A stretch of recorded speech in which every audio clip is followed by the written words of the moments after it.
Stanley, Yes. you say something? Hi.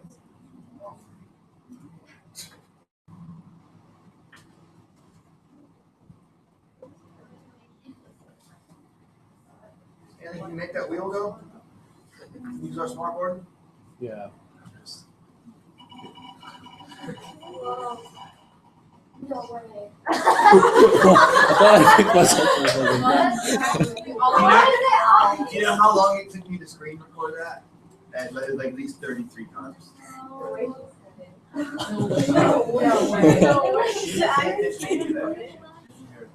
I would have immediately refuted if I know. Brian, it's like we just that and do. Did you hear what I just said? No, he said something after. Stanley, now say something. Hi. No.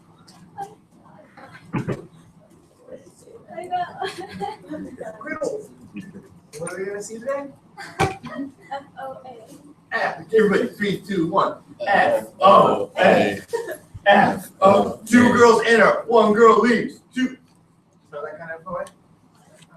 Is that an FOA to the death? Just slowly slide over.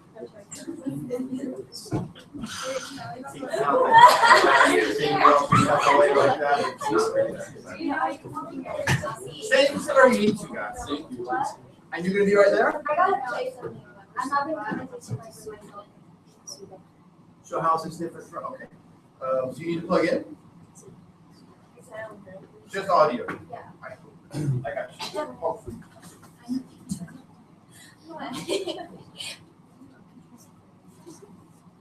What did I tell you about the flux? But then It might reach. This cord has disintegrated quickly.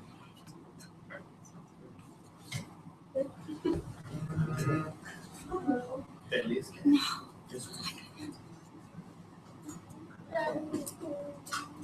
I got one in the mail, just hasn't shown up yet. For reasons like this, it should be longer. It's got to show it somewhere, so it's a little done. There you go. oh no, and I gotta play. Can you play with the commercial for me? Otherwise, I gotta like connect it. So you do need video. Do you think I should play it? I don't need to. What's going on here? I don't. So you need to plug in. Sure. I love your side.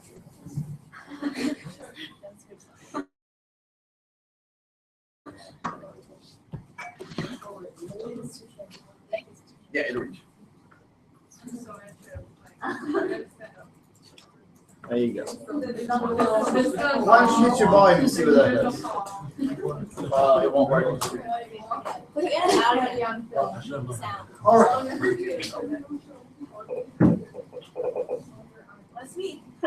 When you're done, fix this. I didn't do You anything. did. I'll do it. It's the Ever since then, it's just some kind of weird dehumidifier. It's like defrosting. It doesn't. There's no cold air coming out. No what it does. It's the strength of the wind. Yeah, that's very Confucius-like. Thank you. Strength of the wind. You turned our crappy AC into a haiku.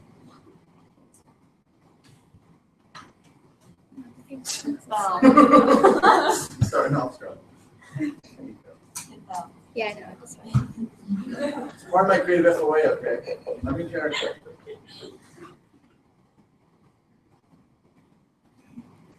All right.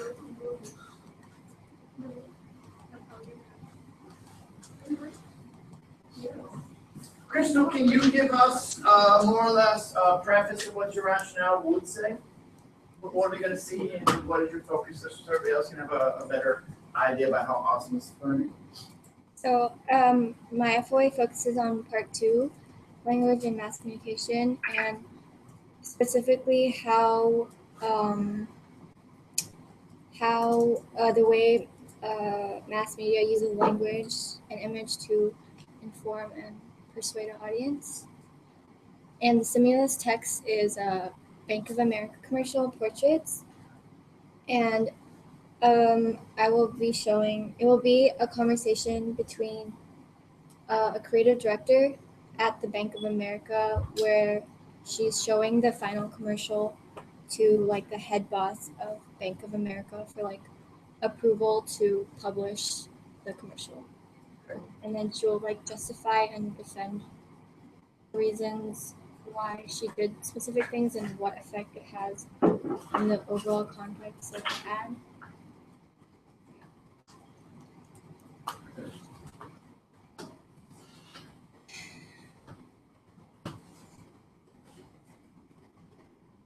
Can plug back in? No.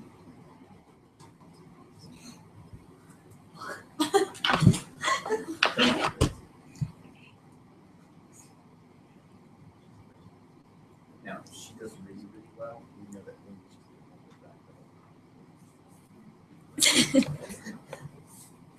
I just go. Yeah, whenever you're ready, seriously.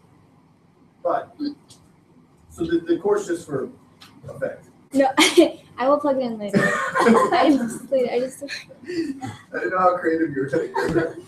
All right, whenever you're ready. Cool.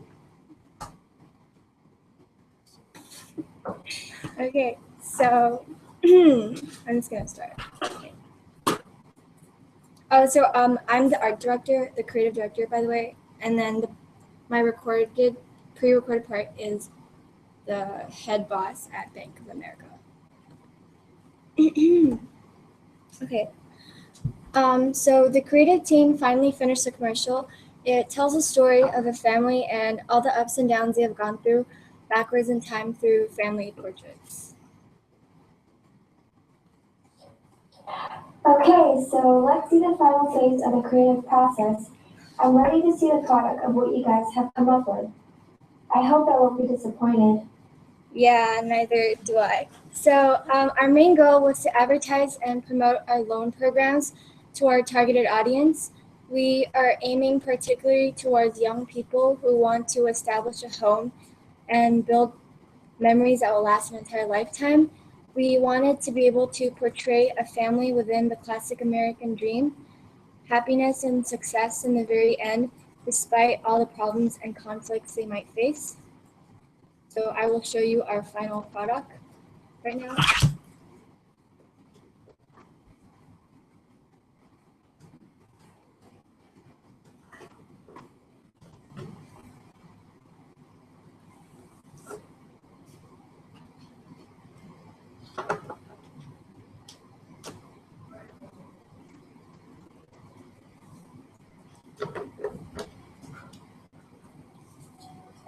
Before they sat down, one more time.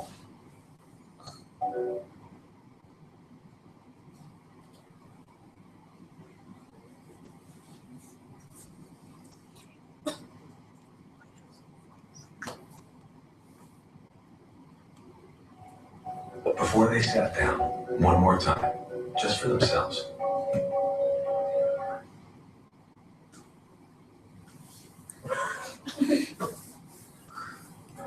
Oh no.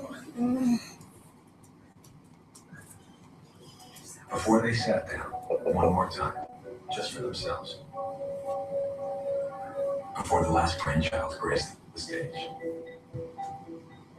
Before Katie and her husband hit that rough patch.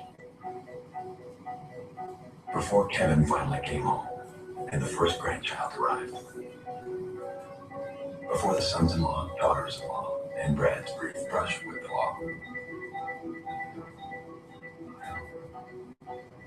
Before the second British invasion.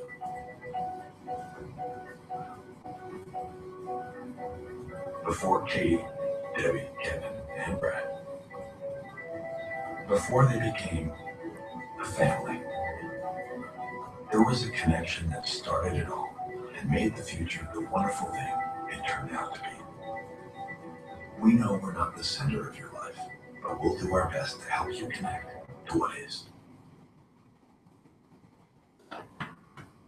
Okay, so what do you think of the final commercial that we've come up with?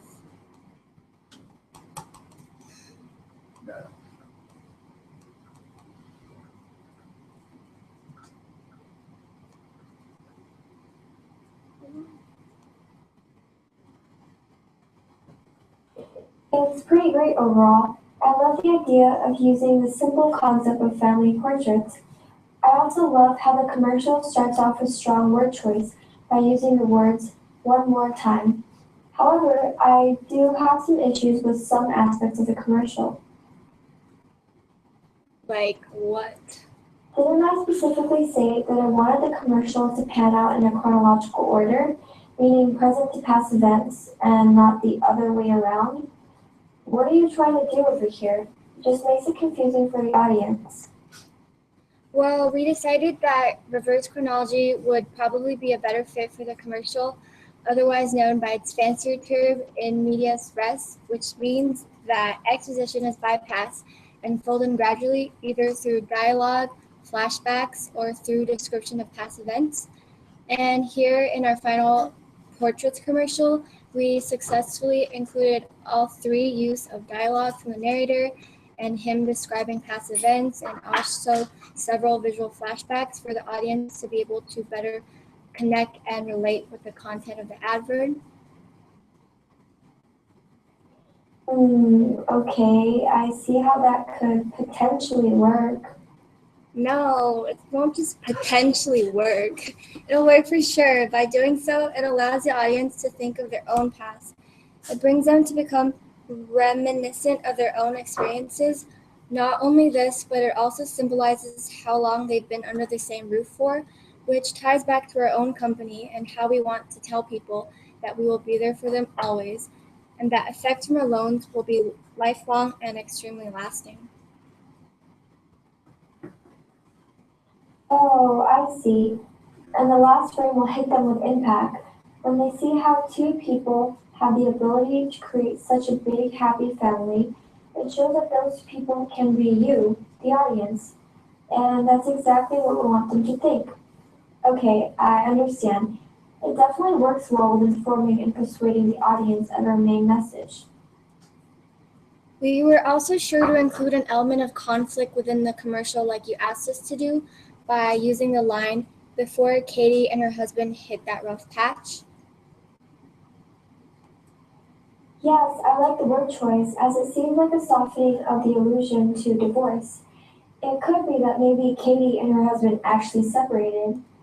Or maybe it was just a silly fight that lasted over the weekend. I like how it can be open for interpretation and also how it opens up to a wider audience. This way, more people can relate to it. The next line, before Kevin finally came home and the first grandchild arrived, is another very relatable situation as well that many can connect to. Yes, exactly. That was the effect we wanted to achieve, to make sure the advertisement was extremely relatable for a bunch of people across the nation. We also purposely used normal, wholesome names like those mentioned in the commercial, Brad, Katie, Kevin, etc. The narrator only calls them by their first name, as it also brings along a level of intimacy between the speaker and its audience. Love it. The names are all very cross-sectional. And also, the next line is one of my favorite throughout the entire commercial. I think it's really smart as it toys around with alliteration, such as with the law and brush in with the law. The last bit, brush in with the law, could be a very stereotypical image of an average college student doing drugs in their university dorm rooms, and I feel like this is another scenario people can probably easily relate to. Hey, it reminds me of my own college days. Ah, the nostalgia. Well, aren't you glad you didn't have a brush in with the law like Brad did when you were staying in college? Anyways, we purposely made sure we shot the footage of Brad's mom waiting patiently at home, looking outside the window, as it shows that someone is always there waiting, alluding to having somewhat of a secure and safe constant in one's life, exactly like what we have to offer to our own customers. Wow, great. That's very smart. Nonetheless, the next line is a little confusing.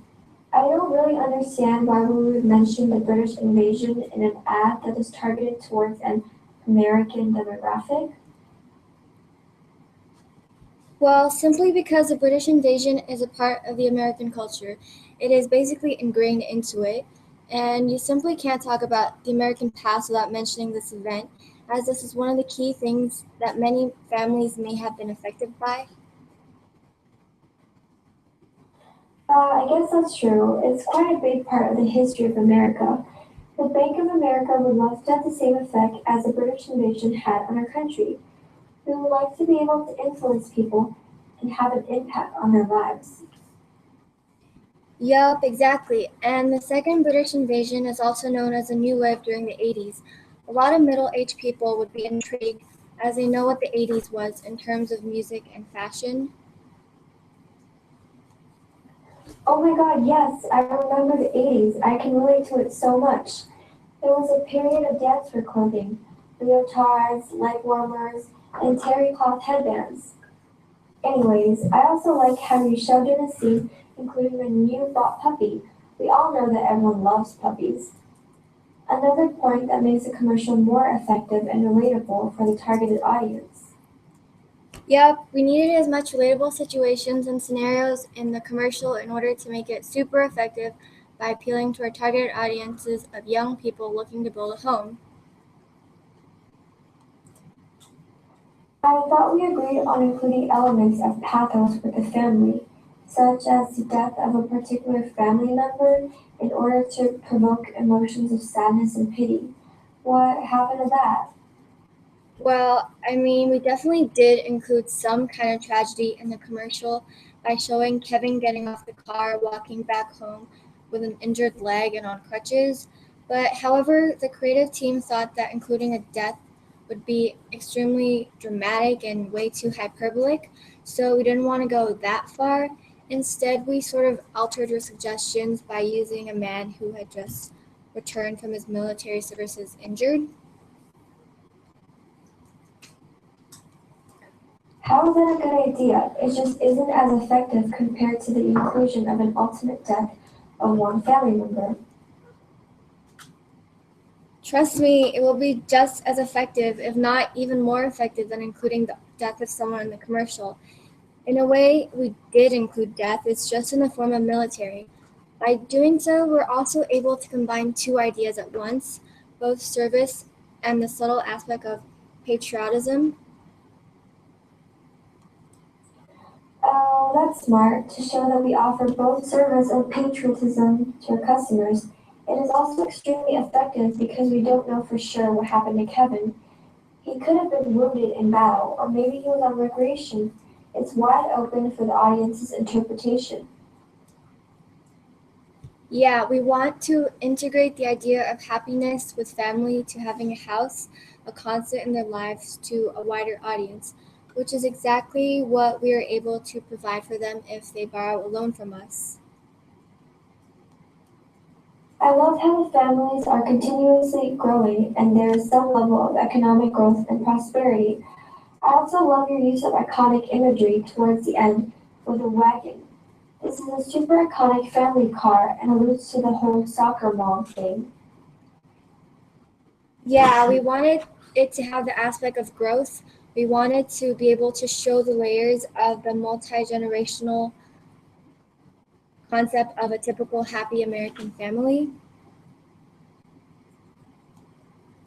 Yes, we get the sense of the theme legacy as well, as it shows what you leave behind for your family, much like the typical things such as names or cultures, but in this case, the legacy we're trying to sell is security. Yep, you got it, exactly. Our main message is to try and to inform and persuade our audience of young people to borrow loans from us. So, do you like the commercial?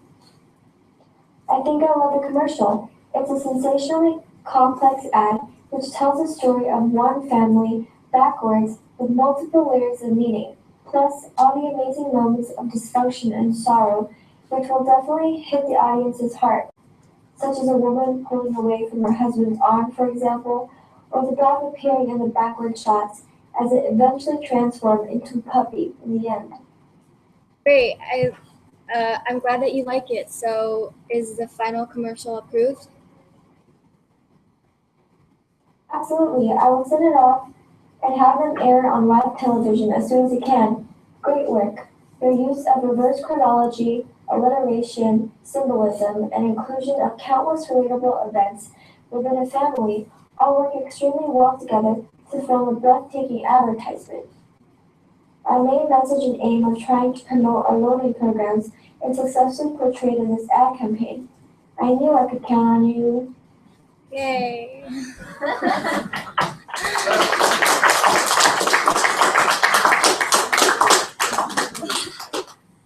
Oh, my griddle. You know, I always have issues when people modify their voice, though. It always sounds so creepy. I understand why you did it, but I didn't modify it.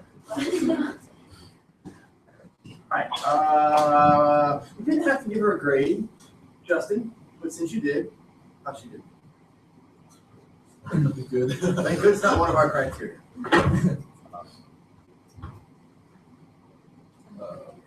Typing stuff, you must be giving her a grade. Critical. Are you okay with this? Yeah, I mean, obviously you were before you went up there.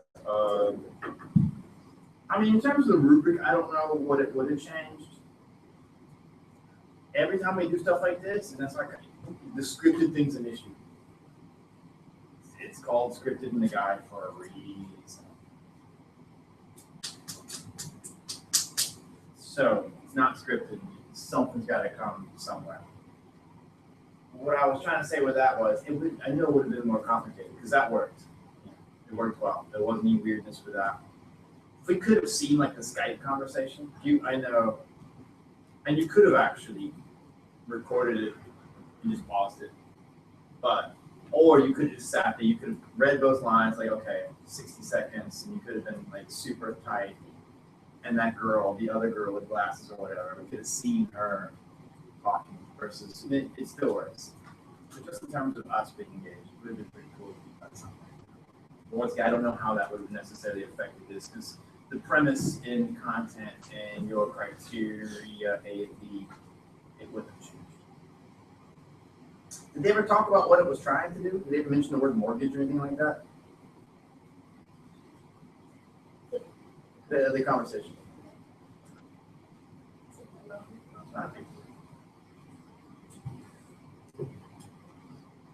Okay.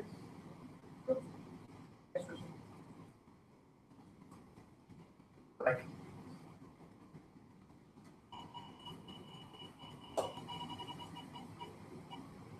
Not here. Worm! It's just in order, right? You know that's not. Ever.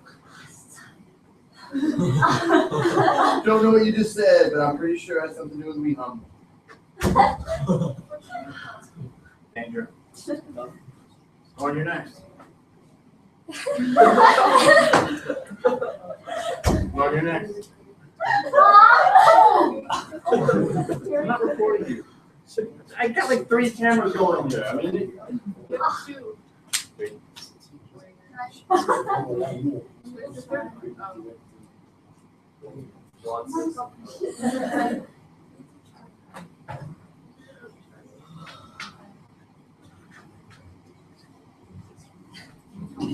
you need to plug in, right? There it is.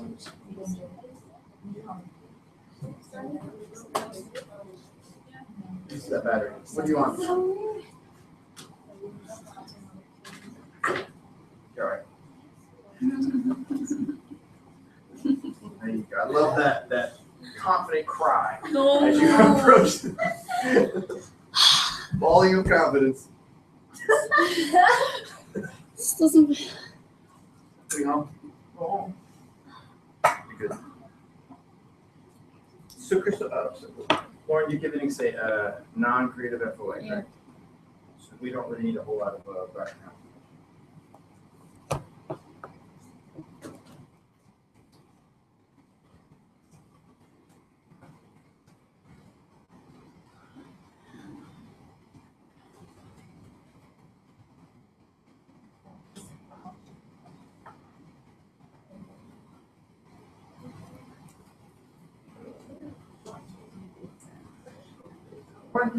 Can you Can you tell us what your stimulus text or text is or are?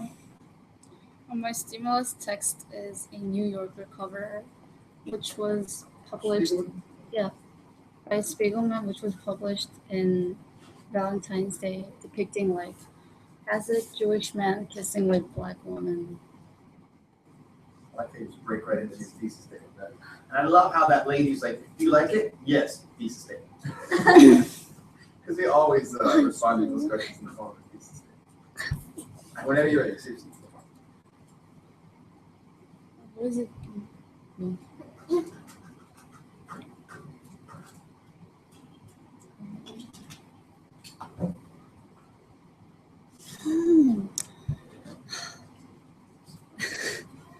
So my FOA is a non-creative one. It focuses on an introduction to a particular topic, for example, the social and cultural context of a text. It incorporates part one, language and cultural context, in terms of how I analyze how audience and purpose affect the structure and content of texts, which in this case would be a use of graphic art and magazine cover, along with advertisement that demonstrates deep resentment between two cultures by exploring through language and social relations, which is a race, and language and communities, which is a nation and region. And also part two, language and mass communication, is also involved in this FOA, which I'm going to show how the way comics and magazine cover use language and image to inform, persuade, or entertain the audience through popular culture, which is comics, in terms of stereotypes, dimensions, gender, and race. So this is a stimulus text that I'm using, which is a New Yorker cover published in the Valentine's Day in 1993. That depicts two people kissing with each other. So as the quote, Art Spiegelman's quote says, all comic strip drawings must function as diagrams, simplified picture words that indicate more than they show. So the stimulus text has more than what it merely shows in its cover. It has a deeper meaning inside. So I'll start with the background information of Art Spiegelman, which his parents were Polish Jews and Holocaust survivors, which indicate that he had a partial Jewish background, and he was sent to Sweden as refugees following the end of the Second World War, which he obviously observed tragic accident happening to Jewish. And he was raised under a racist father who was xenophobic to Black people, and also gained those very racially stereotypic views. And also, Art Spiegelman's texts, they're usually not message friendly, which he leaves a space in his artwork in terms of ambiguity and not making the overall theme extremely clear for readers to interpret the text. And also, the background information regarding the stimulus text is Crown Heights Riot of 1991. So during the time, there was an accidental death of Gavin Cato, a 7-year-old Black boy who was run over by a Hasidic Jewish driver. So this incident stimulated a deep resentment between two cultures, where there was a 3-day race riot happened in Brooklyn, New York City, which initiated conflicts between Black residents and Orthodox Jewish, and obviously an intense tension between two races, and resulted in severe death. The layout of this text is there's a vivid background image with a clear title page sticking out from the background, and there's an image of two people kissing, and this stimulus text is straightforward and easy to understand by its target audience. So the author utilizes illusion in one of its texts, which, as I mentioned before, the stimulus text alludes to Crown Heights riot of 1991, where the Hasidic Jew is symbolized by a man with a hat, coat, beard, and a big nose, and whereas a Black woman with a dreadlocks that suggest African background And both man and woman are placing hands on each other's shoulder, which indicates some sort of equal ground for races, which also reflects Art Spiegelman's hope for equal ground for races. And also, he uses chromatic symbolism, which background color of red and 4 hearts at each corner indicates the New York cover was published for Valentine's Day, as the date also shows, which indicates love and romantic feelings arousing. So the title page and the price of this the New Yorker magazine are also colored with yellow, which also emphasizes the nature of the magazine.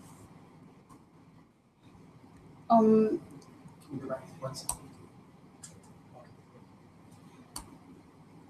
Contrast is also used in the stimulus text, which is an ironic image, which is most representative characteristic of the stimulus text, which there is a close-up of unlikely figures kissing with each other. Because whereas the picture alludes to Crown Heights riot of 1991, where New York's Black and Jewish communities had a very antagonistic feeling toward each other, yet it was published in Valentine's Day, which is very ironic.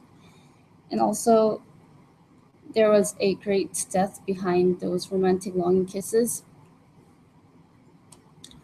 So the overall theme and what the author is trying to say is the incongruity of racial discrimination, along with the stimulus text, through ironical images that has been represented, which is also to portray tragic complexities of life and also complex relationship between Black and Jewish residents in U.S., New York City, and also a hope for love and unity of humankind, as indicated by also placement of hands on each other's shoulders, and also to promote concession of racial stereotypes. And the whole stimulus text, it's a metaphor of Art Spiegelman's Valentine gift to US, which is his hope for reconciliation of inharmony in a form of symbolic kiss.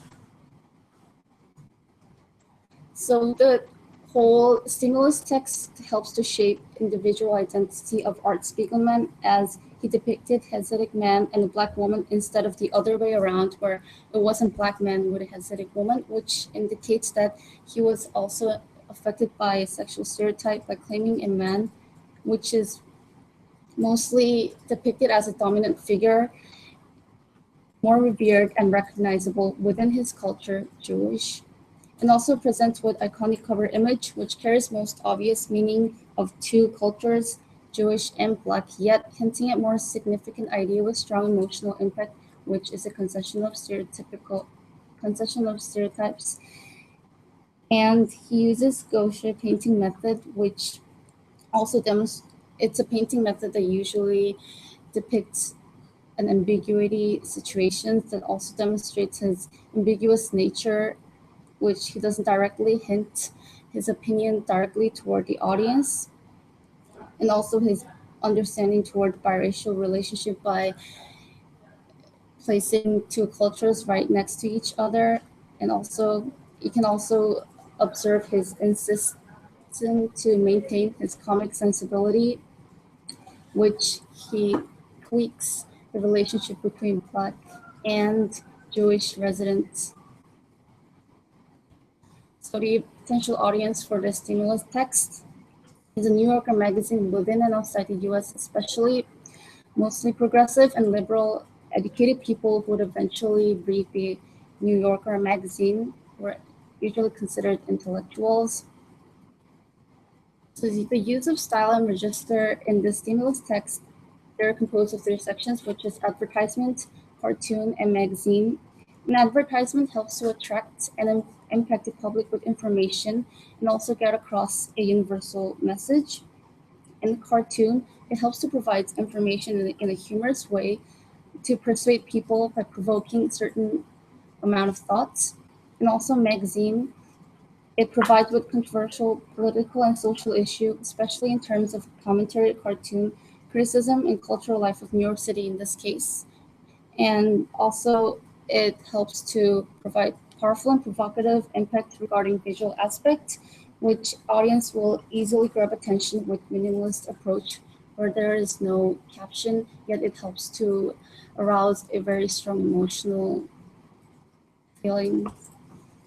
So how they responded to the stimulus text.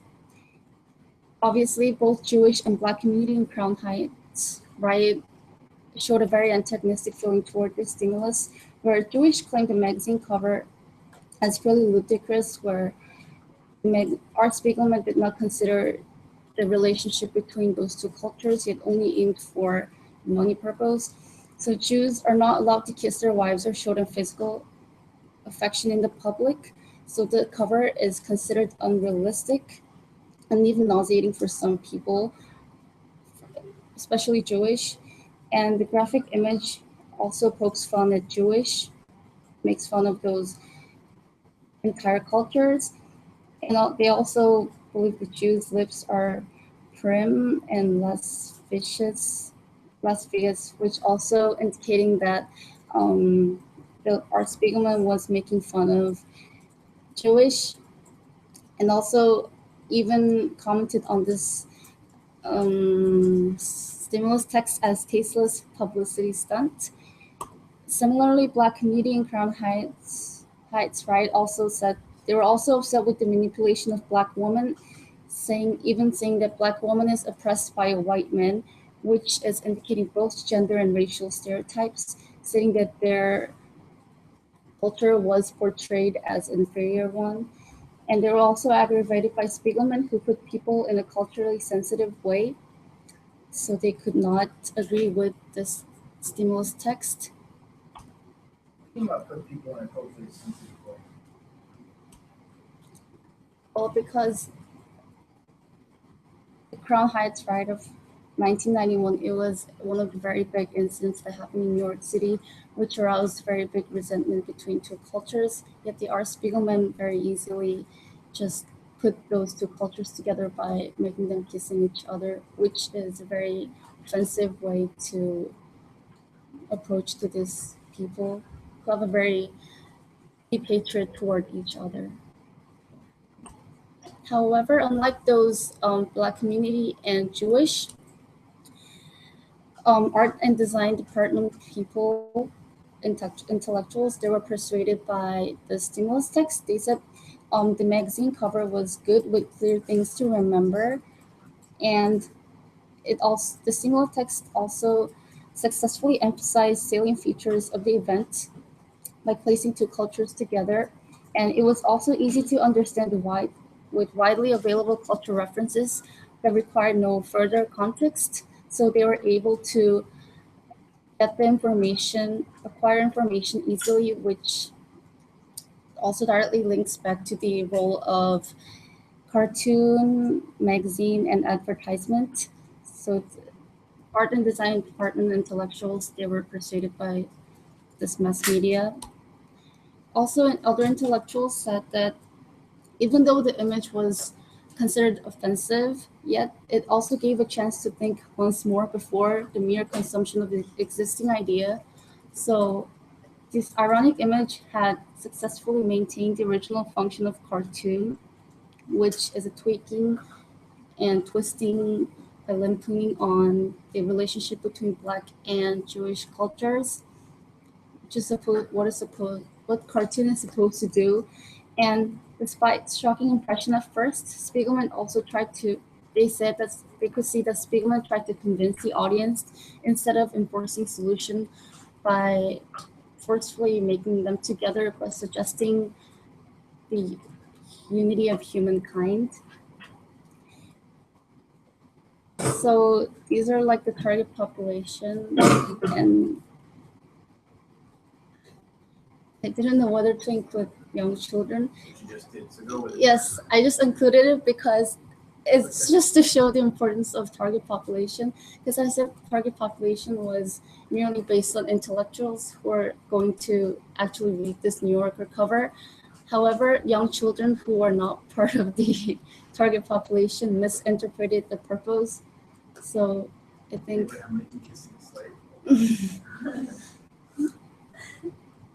so that's why I said like the target population is important because they're not part of, this is showing that how people who are not part of the population misinterpreted the information and not able to clearly get the meaning behind. So this is, that's, All right. yeah.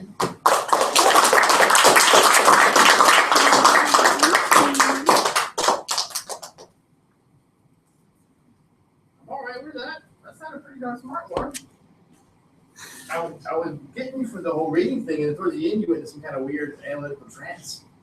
Just like, stand off into space, like super smart. I was like, she's not reading that. Where's that coming from? Possessed by some analytical demon.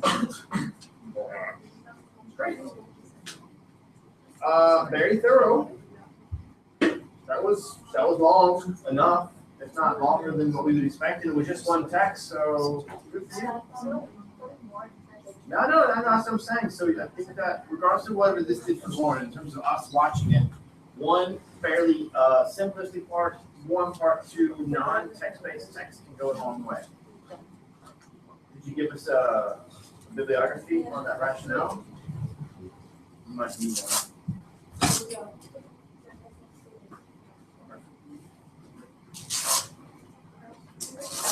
Yes.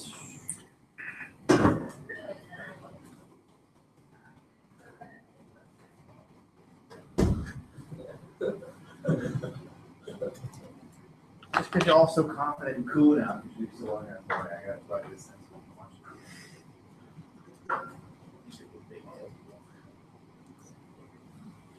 Go on, wheel.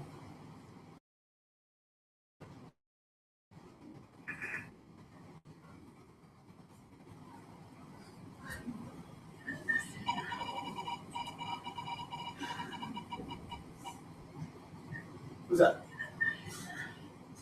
FOA? That just tells me it's an FOA. Well, you get set up, we'll watch this. It's only 7 seconds. So the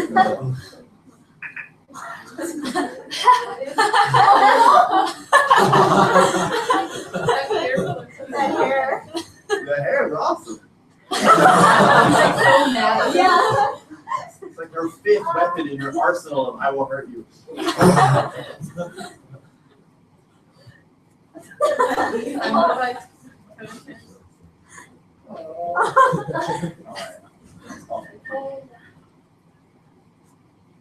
Are you lacing up your boots over there? You need to plug in with something? No. Okay. But I'll have to ask myself questions and pretend I'm Sounds schizophrenically awesome. Cool.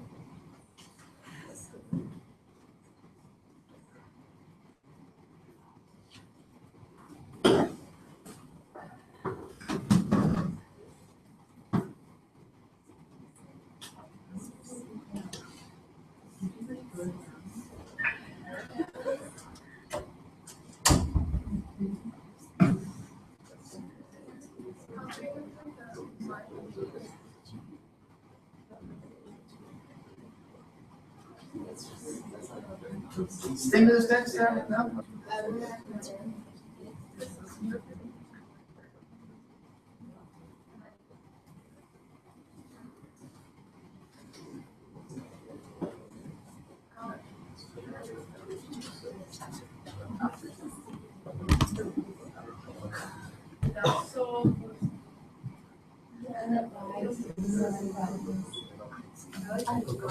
We are ready, right? Whenever you're ready, then Melanie, go ahead.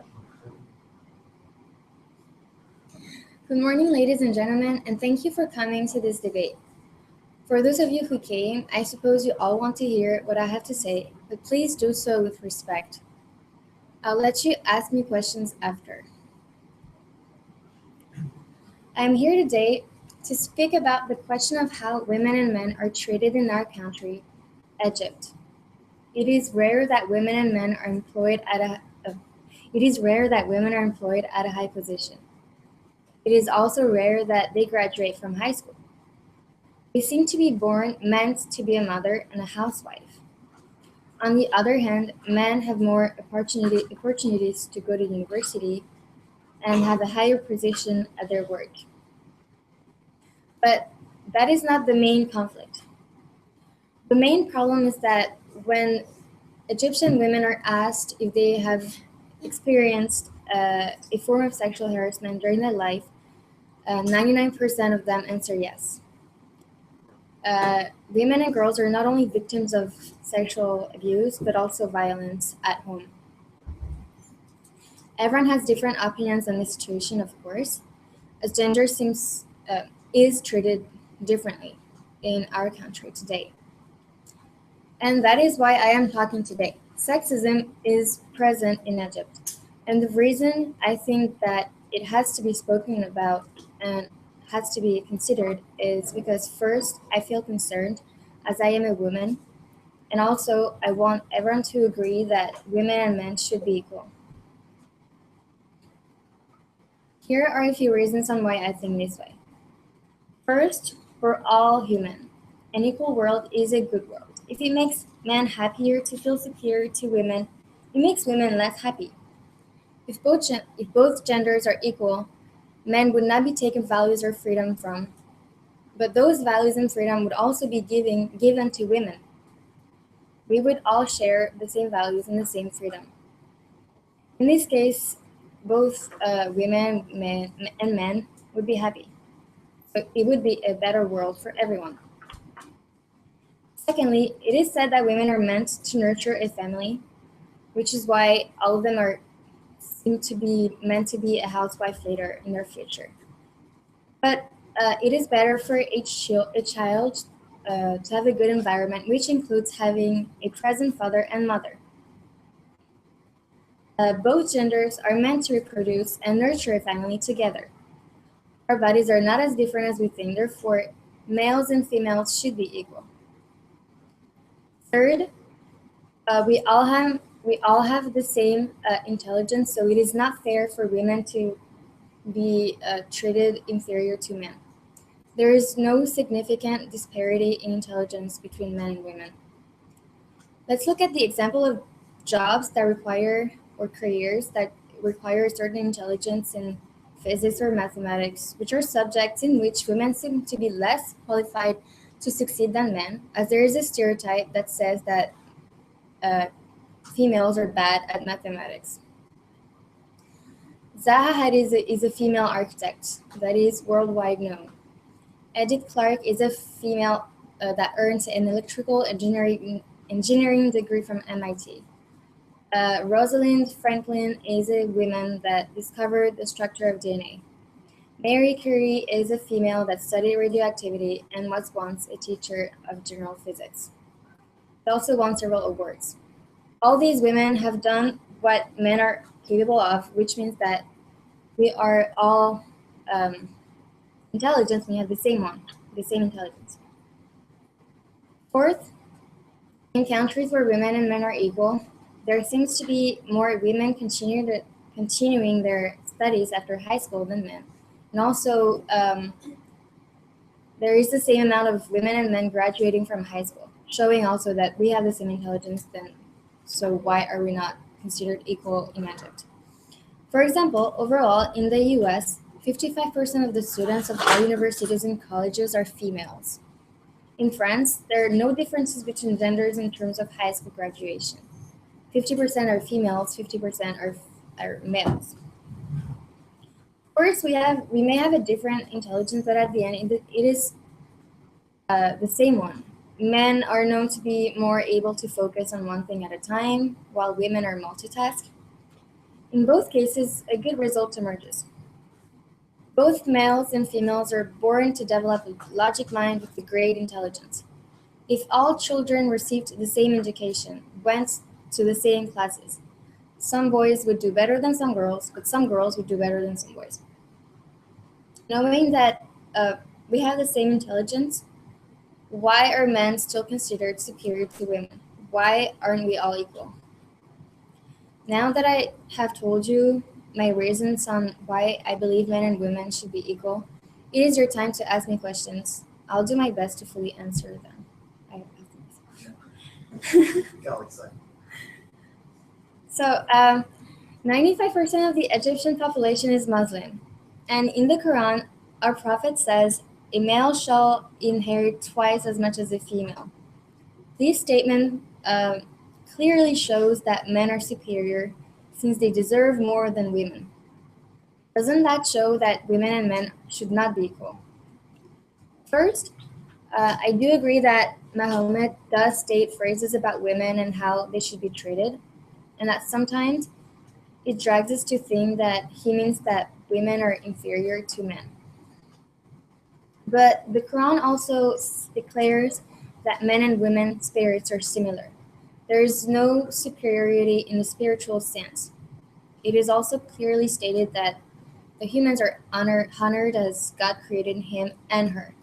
Human beings are both genders. It is not only the him, but also the her.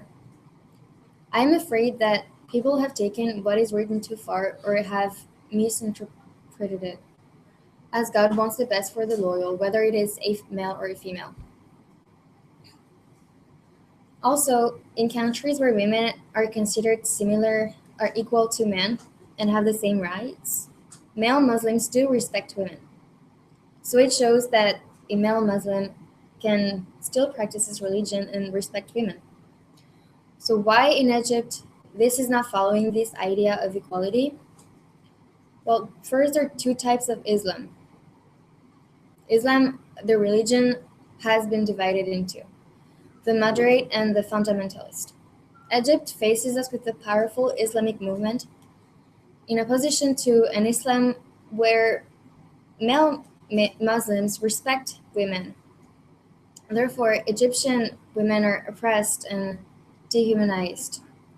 But looking back at more developed countries where women are not silenced nor marginalized, we see that it is possible to be Muslim, do your religion, and still respect women. And second question, in our society, the society of Egypt, laws are written so that women have less civil rights. For example, a man does not need to tell his wife that he's divorcing her, while a woman needs good reasons to divorce. Or a Muslim male can marry a non-Muslim female, but the opposite is not possible. So it is written in the laws that women, since they have less civil rights, they are not equal and are inferior to men. So how can we compete this inequality towards women then, since our society is not telling us to do so? So, of course, laws should be changed, but this is not possible as it would require to influence our government. But what we can do is debate about this inequality. Like today, share what we think and make people agree with us to have a greater population that agrees with us, and that would make a difference. Also, unfortunately, nowadays, as mentioned in your question, women are treated differently and have less rights than men. I think that education is what needs to be covered in order for people to see that this situation is wrong. If children are raised to think as you think and you think that women are equal to men, then these children will change the laws in the future. If you look at more developed countries where women and men are equal, women were also inferior to men at one point in history, like 60 years ago, until the population saw that this was wrong and that men and women were capable of the same thing.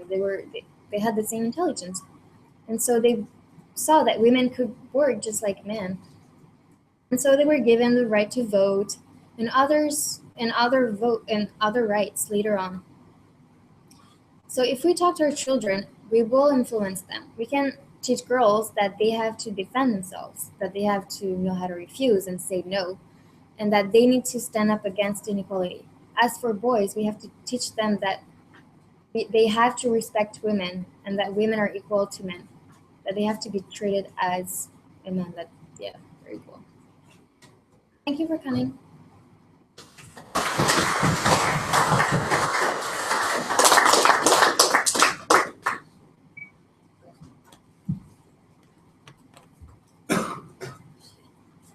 The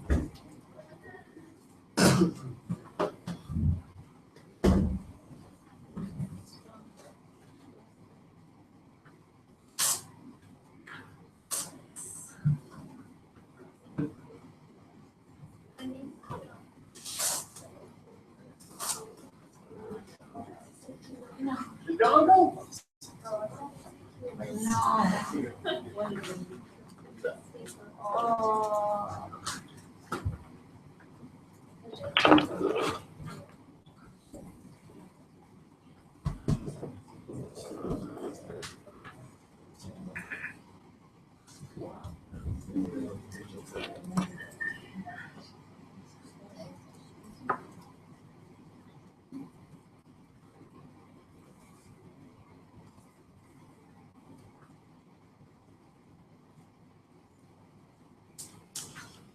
You're looking pretty good off picking up the light. Do you want to do like a written test? I'm surprised, yeah, it's only 50 grand.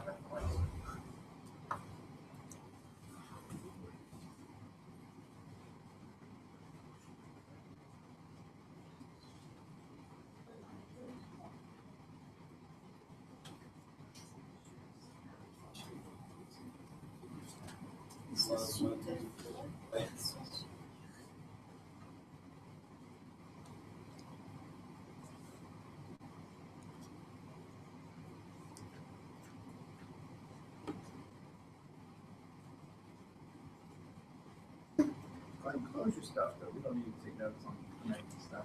We can go back and watch the video later.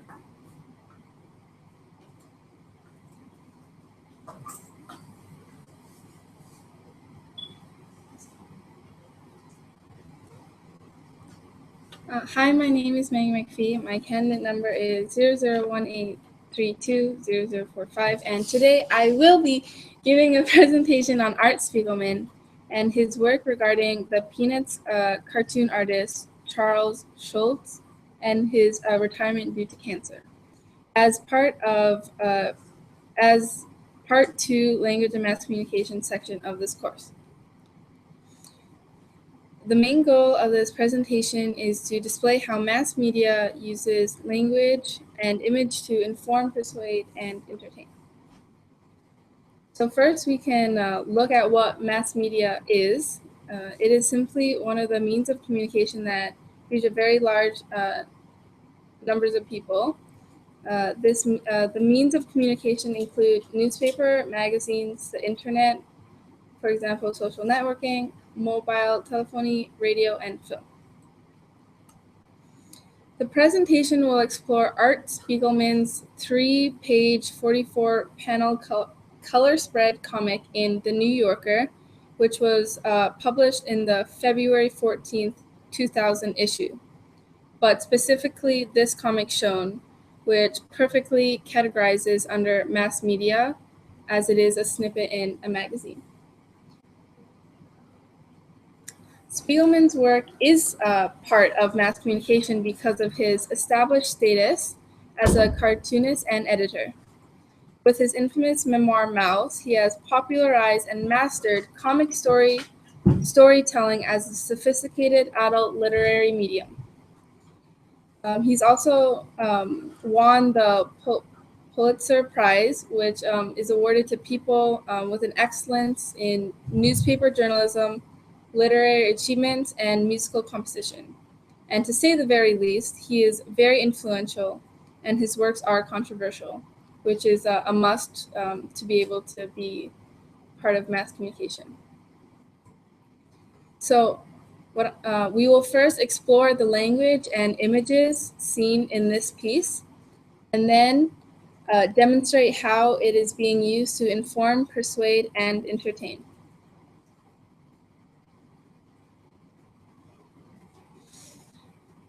So now the language in this piece. The first cell, it says, in the 50s, Schultz's pen line had the supple, confident snap of a champion ice skater. So evidently, this is a classic form of a metaphor, and the intention for doing so was to inform the audience about how skilled Schultz was, but not only creating meaningful comics, but his artistic ability as well. Moving on to the second cell, it says, by the 80s, a progressively worsening hand tremor required him to steady one hand with the other to write or draw at all. Amazingly, he drew and lettered his strip with no assistance. So this is also using a visual comparison along with a verbal comparison. The two Snoopys on the right is the visual, and then the verbal is in the speech bubbles. Inside the language seen here in the two speech bubbles, it's a very persuasive language. The tone in which it's written in isn't just spitting information about Schultz and his ability.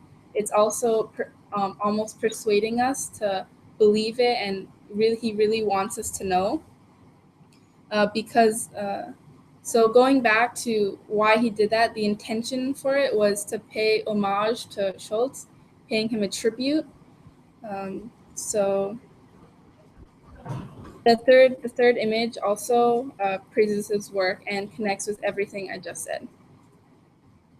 That's how the language was being used to inform, but also persuade. And I would also like to point out that the median of comics are always used to somewhat entertain. Therefore, it already serves as that purpose, just in general. So we can next go on to allusion. So allusion is a brief indirect reference to a person, place, thing, or idea of a literary significance. It does not describe in detail the person or thing in which it refers, but this connects directly with both how language and image is being used to inform and also persuade. It plays a big role in it. Let's take a look at some examples. Spiegelman alludes to Schultz's own work by using iconic imagery. He informed and entertained the audience. Here's how. So it doesn't take a fan or a frequent reader of Peanuts to know that he drew his mouse character based upon the same position as Lucy in Schultz's Peanuts. When Lucy is sitting in her booth, she stands for a purpose. She's there to do something. She's there to help her patients. Therefore, the audience can conclude that Mouse is serving the same purpose as what Lucy is trying to do, which is to inform the audience about Schultz's work and the contribution he had to the world of comics. It can also be noticed that Spiegelman drew Mouse's head bigger to fit the style of Schultz's Peanut comic, and also the colors also mimic this same style. Another very iconic pose, which serves as iconic imagery. It's also somewhat humorous that the creator is being depicted like his character. Charlie Brown is known to be distressed and depressed, so it's kind of ironic. The language here starts with both it's not and it's not. It might be a coincidence, but also that connects with the language and how Spiegelman understood that and connected those two. It's a good representation of how Spiegelman uses both image and language to entertain and inform. Moving on to the last part of illusion, probably the biggest one. In the fourth cell here, it says, unfortunately, his depictively simple approach has been widely emulated by lesser talents who have brought about a distressing erosion of cartoon craft. Spiegelman is comparing his works to the comics in the 21st century. He alluded to South Park and Dilbert, which some of you might know. Previously, the audience was informed how Spiegelman alluded his Miles character to Lucy to show how he was worried. So the audience gets this characterization now while he narrates how the comic book writers in this century are nowhere near as talented as Schultz. The language shown here, it's very persuasive, trying to show that Schultz is a classic and iconic, and these new comics are just merely serve as an entertaining purpose and and lacks the depth and meaning to comics which Schultz has shown the world. So yeah, he informs and persuades us using illusion, which qualifies both as language and image. Just kidding. So it's important to know in which context when this magazine was published. So as I said before, it was published in 2000. The media wasn't as developed as it is today. Right, as of today, we have magazines online and newspapers online. Back then, it was still mostly printing out, and it served as magazines and newspapers served as the most popular way to read. And we can further infer that the audience is for a mature audience because of the vocabulary and also the medium in which it was printed. The New Yorker, well, it was based in New York, but also spread across America. But outside of America, it's not as popular. So Spiegelman knew this, and Spiegelman knew that also Peanuts was very popularized in America. So he knew that he could he could allude to Peanuts, and he could allude to South Park and Dilbert, and most people would understand. So to summarize, the question again states that show the way mass media use language and image to inform, persuade, or entertain. We first define mass media and how Spiegelman's work is considered under Part 2, Language and Mass Communication, and then we explored the language and image, which was illusion, iconic imagery, and the similar style. And finally, we saw how it was used to inform, persuade, and entertain. Thank you.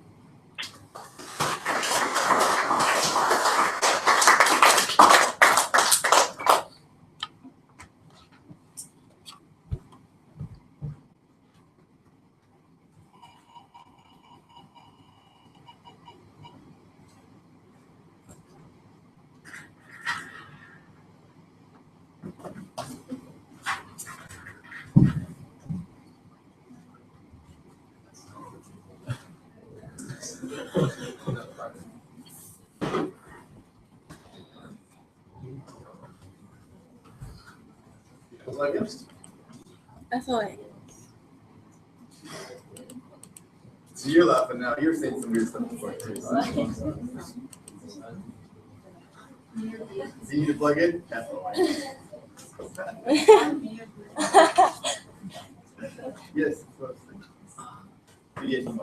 Any audio? No. No.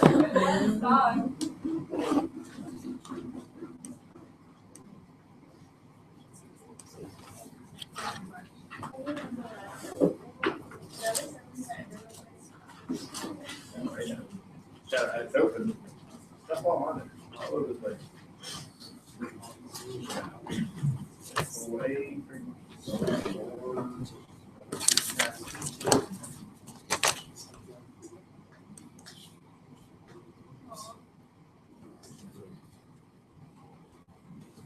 Okay.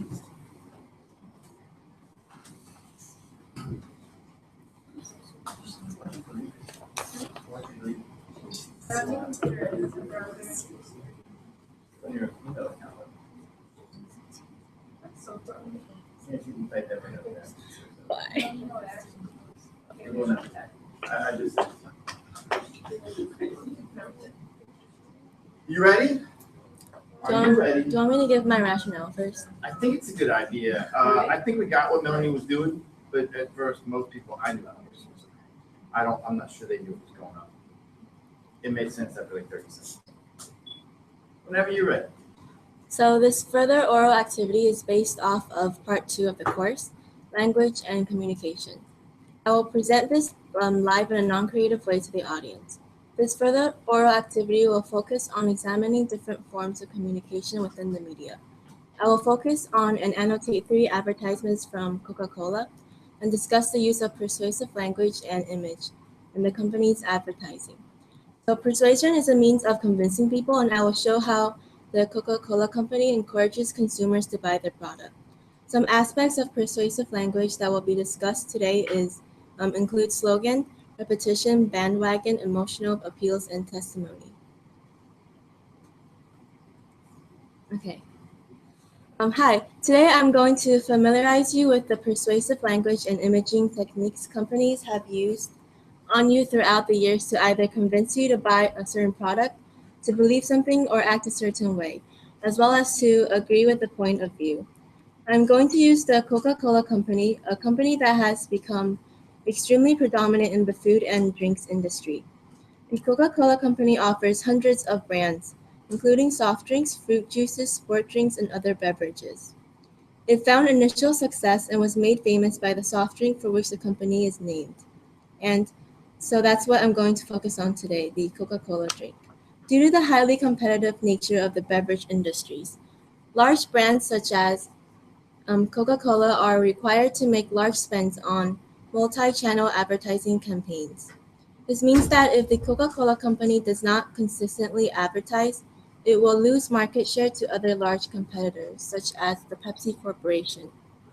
Due to the nature of this industry, the Coca-Cola company has made a yearly commitment to large advertisement spends, spending a total of $3.5 billion just in the last year. The Coca-Cola company have used persuasive techniques in order to passively make you buy their product. I will show you 3 examples, break them up into pieces so it's easier to understand in parts rather than as a complicated whole. So taking a look at the first one is on the board.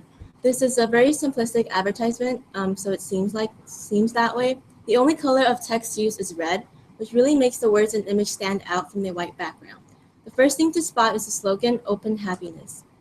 A slogan is a catchy phrase or statement that is often used to sell a service or product. If we break the slogan down, the phrase Open Happiness is quite simple. Life can be a pain and a bore when the bottle or can of Coca-Cola is closed. But once you open this bottle or can of Coca-Cola, happiness elevates from within and makes life more exciting. You can even see the little bubbles fizzling up on top of the Coca-Cola drink name. This simulates the bubbles fizzling as you pour drink from the can into your cup or glass.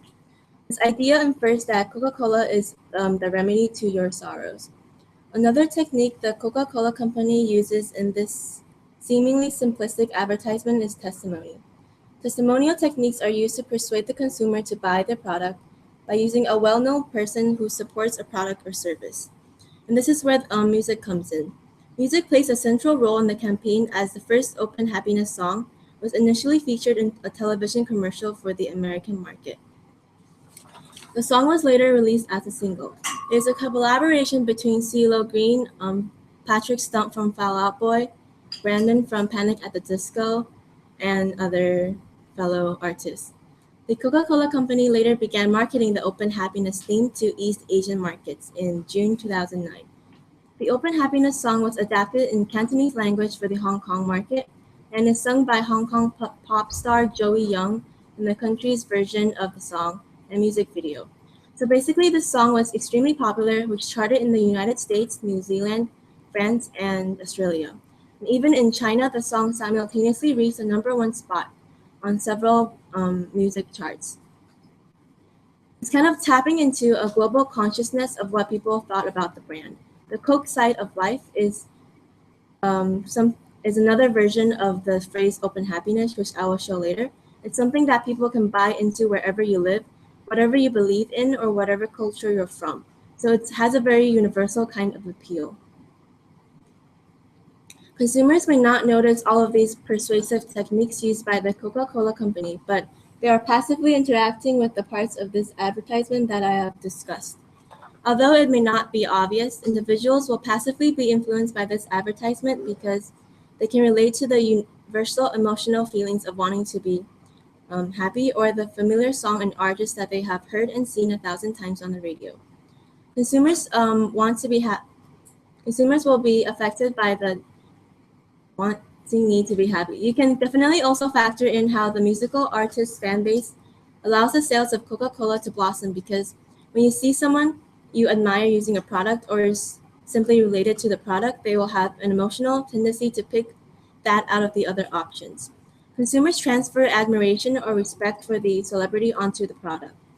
These interconnections will play a positive image on the Coca-Cola Company. The next time a consumer walks in the store, the chances of them picking a can of Coca-Cola instead of other products such as Sprite, Pepsi, or others will increase.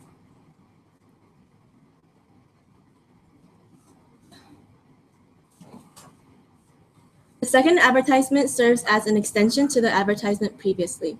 It was an earlier adaptation to the slogan "Open Happiness." The Coke Side of Life presents the same idea as the previous slogan, but back in 2007. Drinking a Coke makes people happy. It tastes good, and it's an invitation to live on the positive side of life.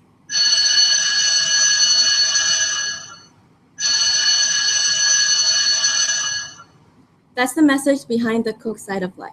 We live in a world where we make choices every day, and the Coke Side of Life encourages people to make those choices positive ones.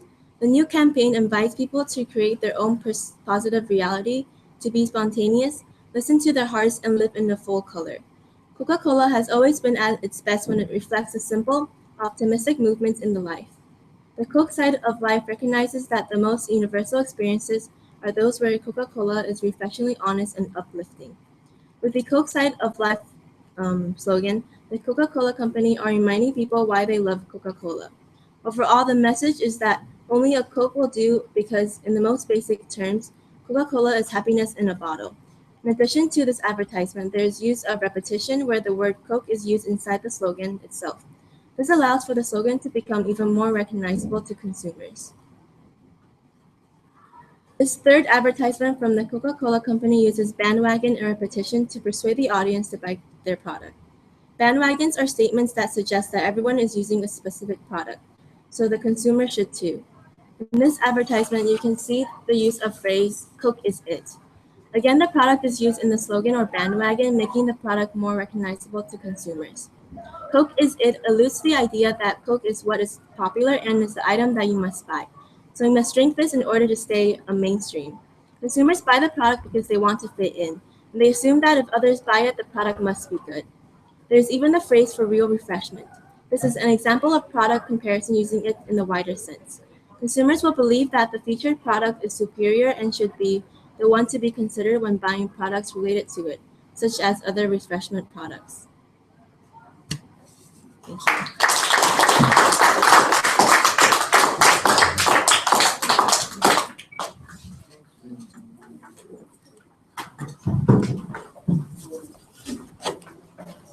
I guess if you didn't go today, I guess you'll have to go on Tuesday.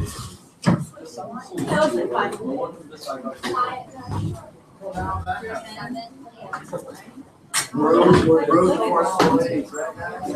Yeah. Did we get in? Let's go. Reverse.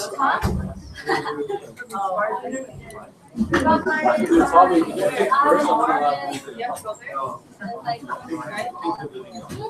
I like worse. Only. I'm surprised. Only like underwear. Send me everything when you're done. They're like, Trevor, please sometime this weekend.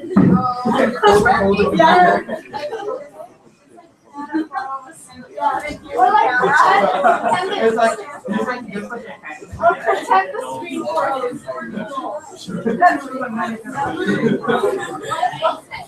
just sounds like we're just.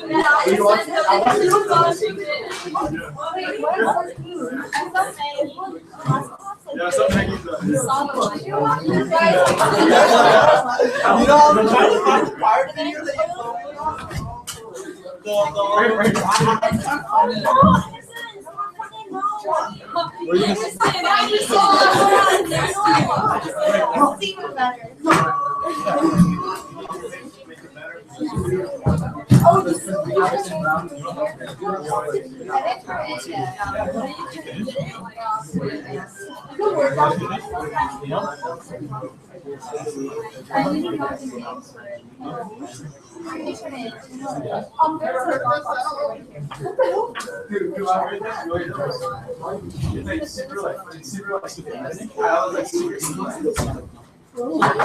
cool. I see where we go. Oh.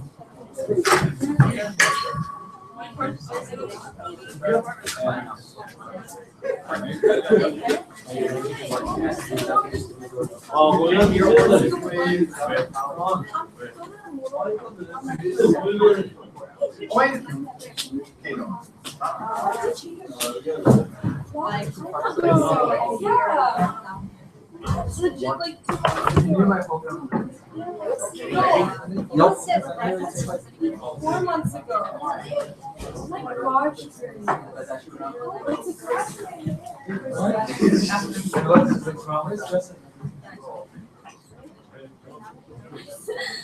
Long bye.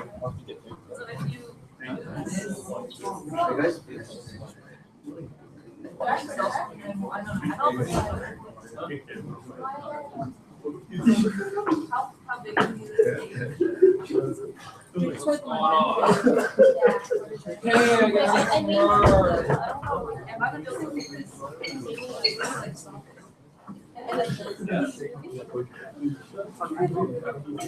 I got home at 8. I slept at 10. It's great, right? I woke up at 3. Everything else. I did that the other day.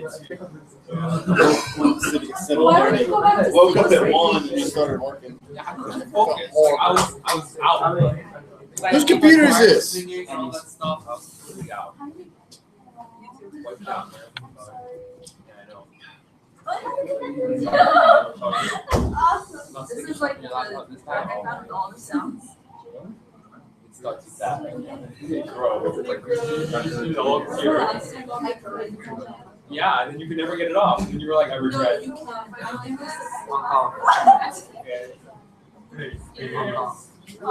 Yes, for what? Dropbox? Did? Dots. Oh, no, not yet. What's your name? Is Vern Monty? There is a Dropbox. If you want to go ahead and start with that Dropbox, that's great. Everybody except for non-creative FOA people send something in. Make sure it's a Word document. I know that's strange, but everything else is one word. What? You got lost. Hey, Dr. Dean.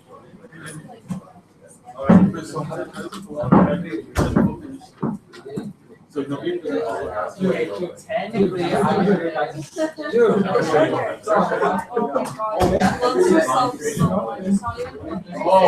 look so cute. Yeah, it's like it shows you how to You know, Vern said for herself on her phone on WeChat. He said it. I'll just make a.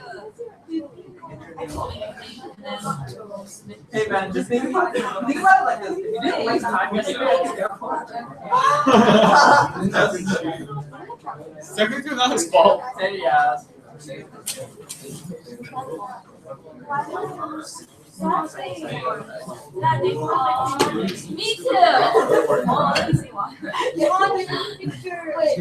Look at that. Oh, yeah. Wow, that like your project. I will pay you 5, 6, 7, 8. You guys do it? Justin，你要做好 ，Justin，有7 people，7 可以做吗？做完了。哦，8个人还没做完。雨季有吗？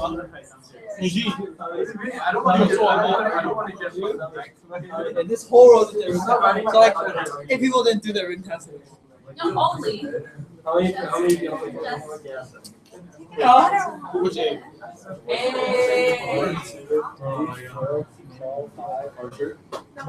Six, seven, 8. 9个1、2、3、4、7、8、9、10。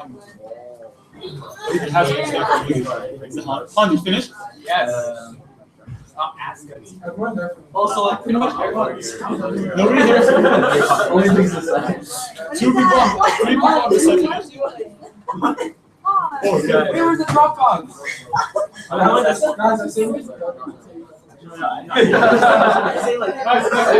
Tommy, you're being creative that way right now. We stop each other.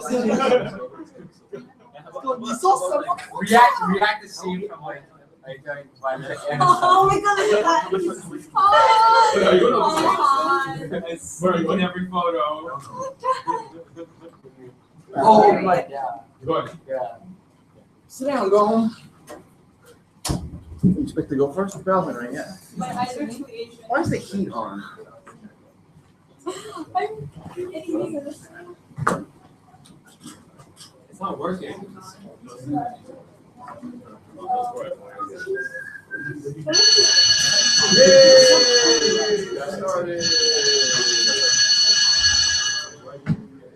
Oh, right. Now, I will now give you, since we've kind of already started, you guys don't like to take breaks. About 78 seconds to make sure your stuff, make sure your name is last name, first name. Make sure it says whatever assessment it is. Make sure you have November 2015. If you have issues, and you have issues because you hang out with Vika, and no, I'm not talking about Anderson this time. He's the only one who should be laughing. He's the one who is laughing. A non-creative FOA, then you don't need to turn anything in. Yeah, we're done. If you're giving a creative FOA, I'll need your rationale, last name, first name, rationale FOA. If you come up and get your FOA today, just even though I have it and we've spoken, nothing should be a surprise for us. Tell everybody else what they're going to see. Otherwise, you think it kind of weird. Now, some of you,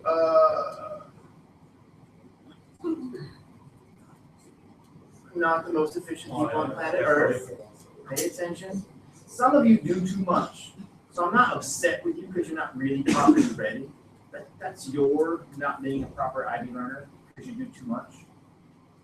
You know, it's not like you're not working, you're just choosing to work on 15,000 things, and about 80% of that is not academics complete. Your call. If this doesn't make any sense, I'm not talking to you. If this makes a lot of sense, you know who you are. If you were trying to pitch an idea to me within the last 36 hours, me?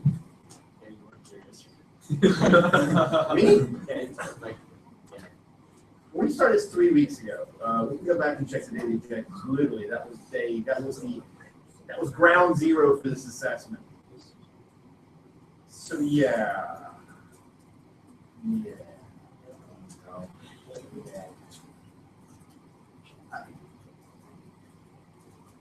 Here we go.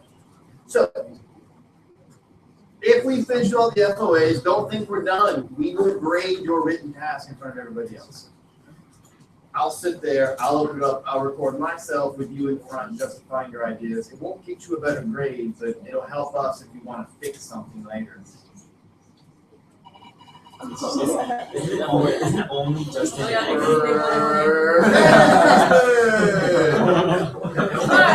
only just, there were other options over there. All right, let's go again. We'll be fair. Justin. Oh, hey. Oh, you guys are going together? There's other people on here. Oh, what a surprise. Yes! No, it's all. What? It's all. Oh. You. I'm so confused. Now, guys need to plug in? No? No? Nothing's gonna be on the screen. All right. So anything after hour one. Yeah. You should not have said yes. That is on.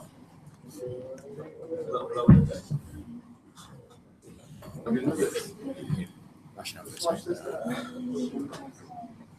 Now, you need to plug your computers. Oh, I know.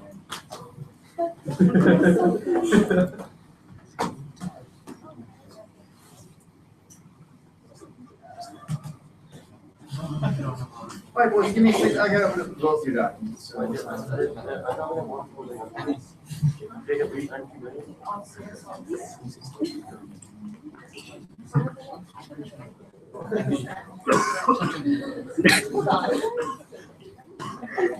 Go faster.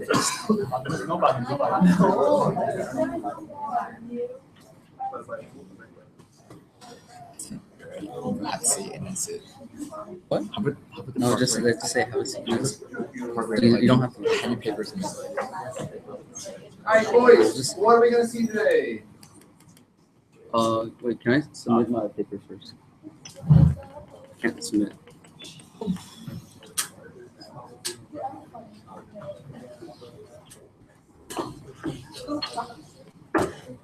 Boys, what are we gonna see today? Did I just read my rationale?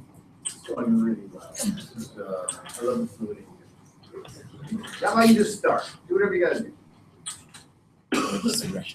Okay. This is going to be a creative FOA that will be performed live. The FOA will cover part 2, language and mass communication, in which we will show awareness for educational, political, or ideological influence of the media. The FOA will also show how mass media use language and image to inform, persuade, or entertain by indicating the use of style and register for the FOA.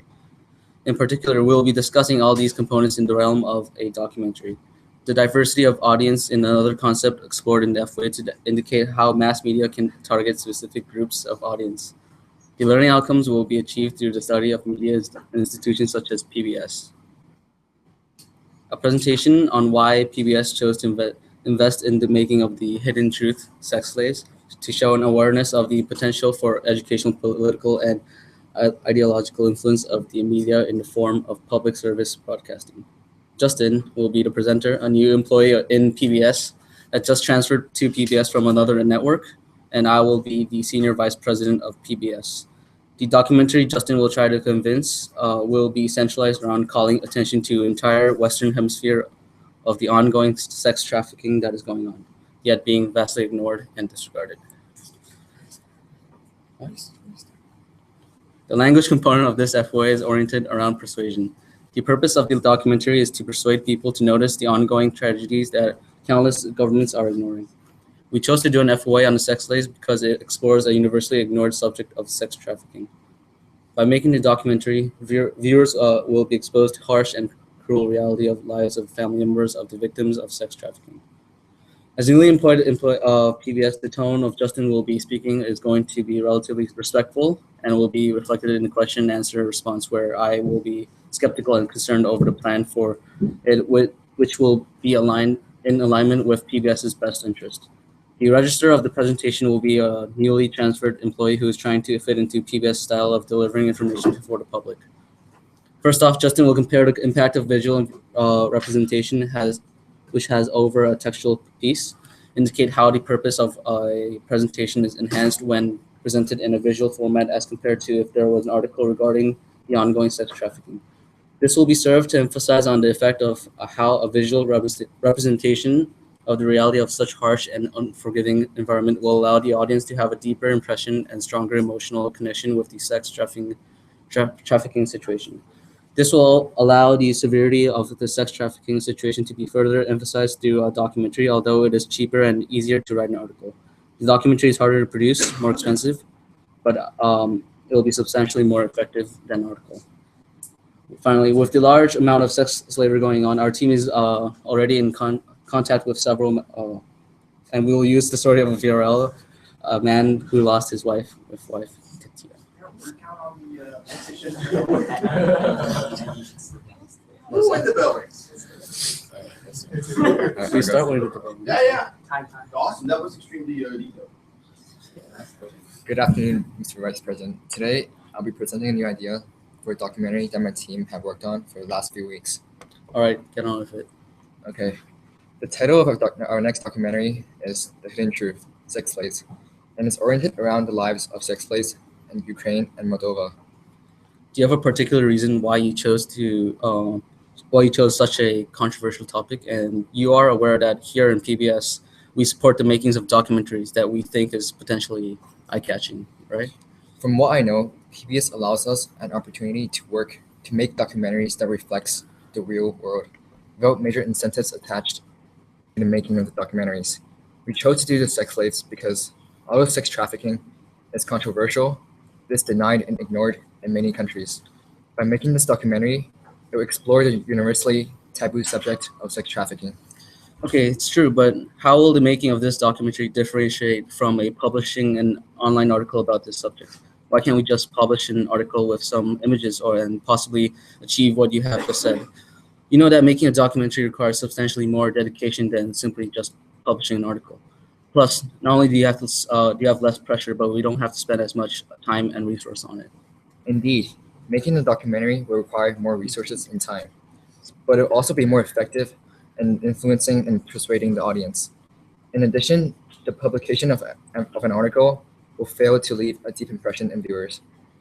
A visual representation of the reality of the harsh and unforgiving environment that many sex slaves are currently in will allow the audience to have a deeper impression and stronger emotional connection than if an article was written on this subject.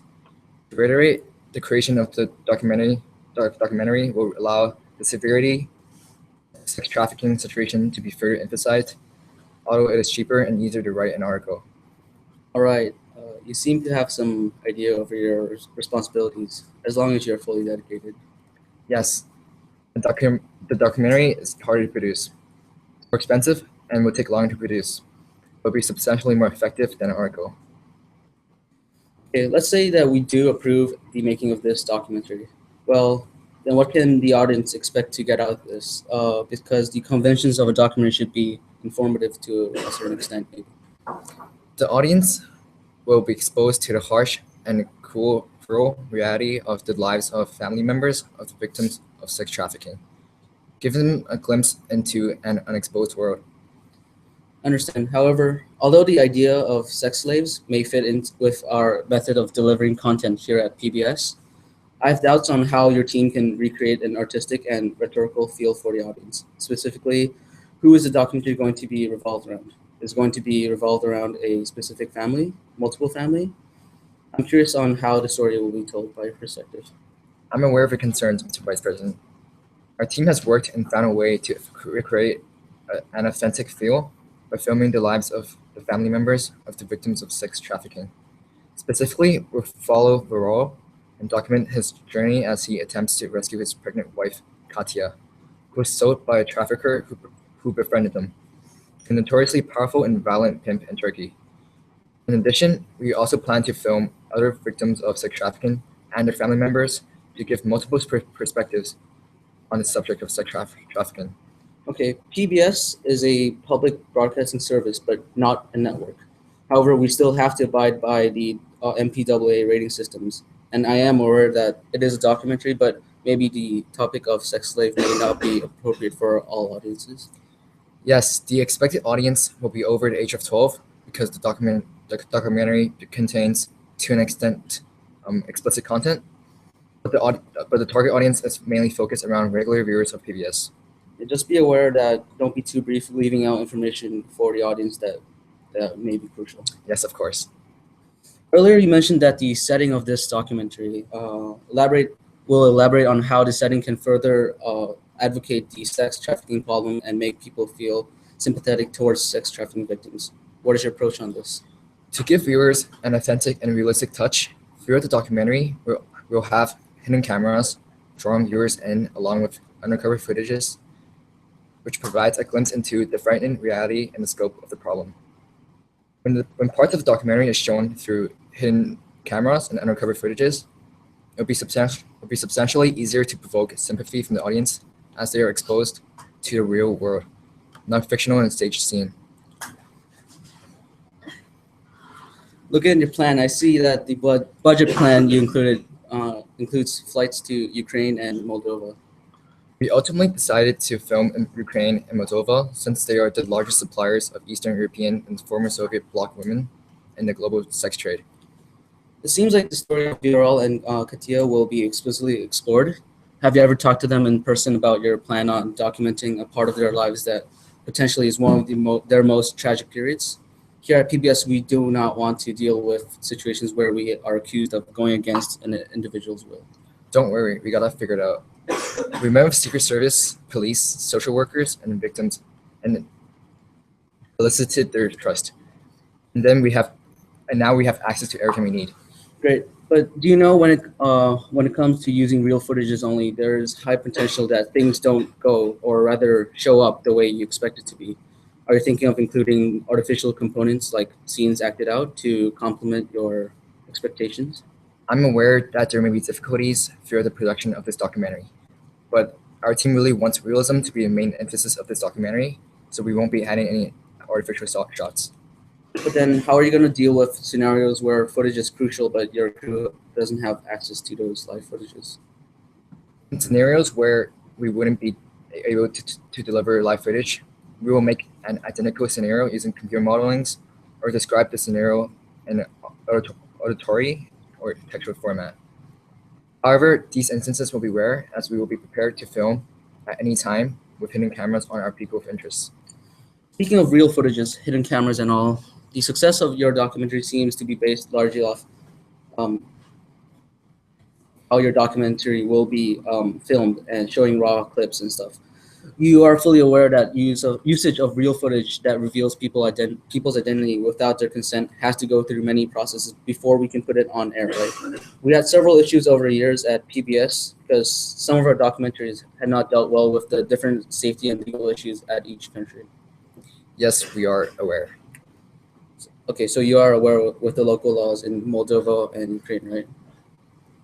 Yes, I've consulted with our lawyers, and while the monitoring of people without their consent may violate their privacy, it's the best way to show the reality of the sex trafficking situations in the two countries.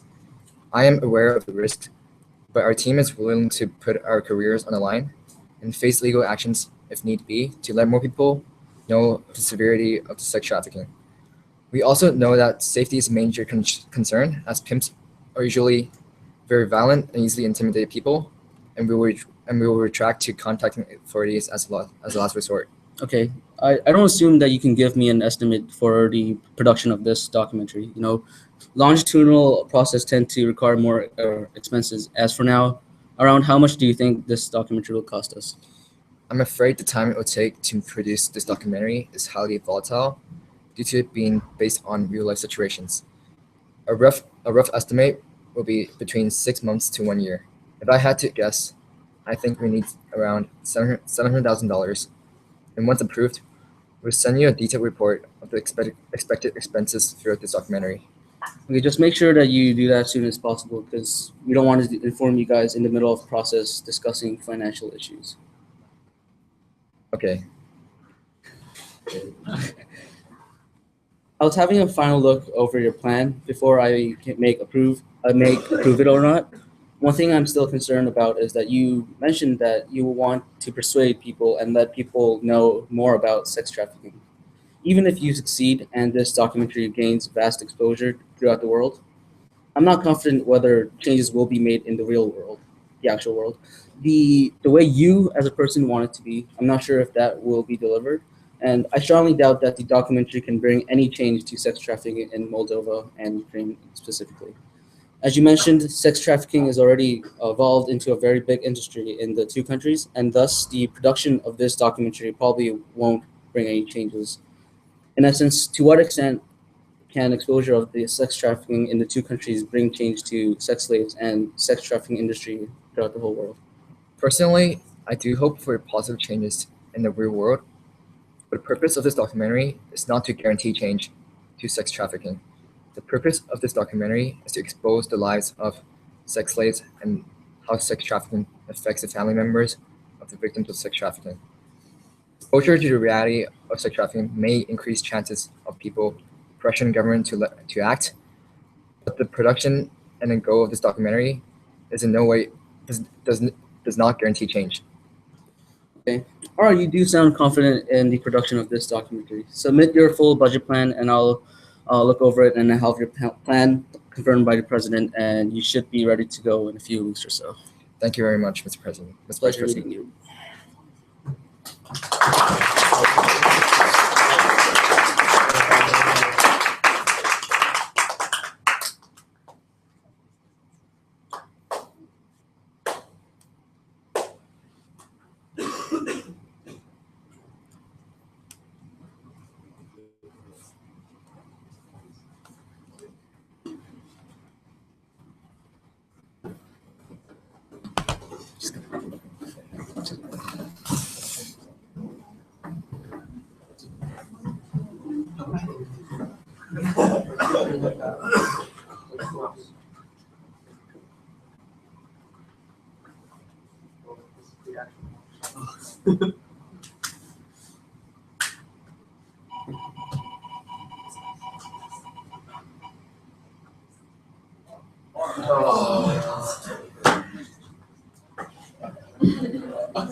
Woo!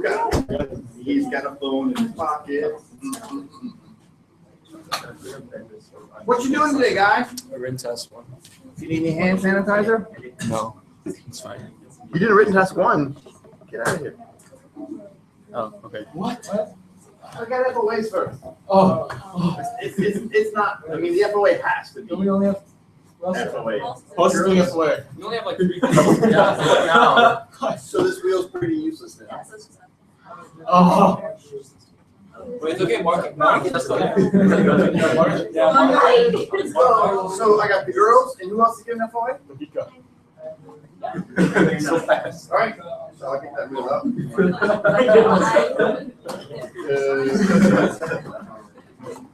Sir.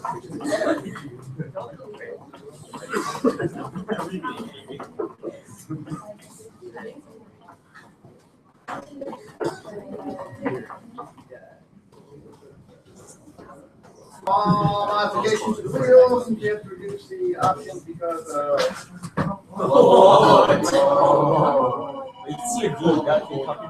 ooh, it's tricky. Oh. Yes, they go! Not Martin! Your name wasn't on. What, your name not on there? It's on there. One of those is the Vika, I'm pretty sure. No, Andrew. Oh, aren't you guys working together though, right? We'll just go. It's okay. No. Oh. Just make this legal. Just wait here. Just sit down. The chances like right now of how many. Here we go.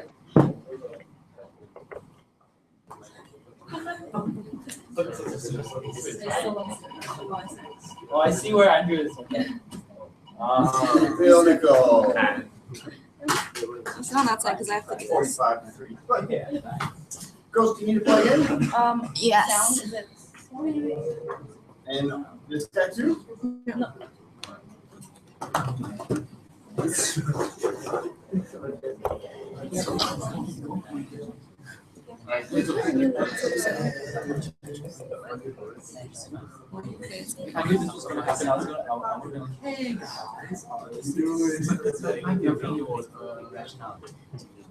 Hey guys, keep trying. Wait, what color am I? This? Yeah. Where's that? There. Don't worry. We just start. Are we gonna like? Hey guys. Yeah, I'm like, hey guys. Actually. Can you see this? Is that? Can you change my color to no, like unhighlighted? Oh, you guys are tweeting. Actually, no. Yeah. Can you see it? And if you look over at me, I'll Is it, or do you want me to do it right now? Based on, I can try it. What? No, you have to do that. Or you can just finger. It's not. It'll like zoom in the whole page, not the document. So what are we gonna see today?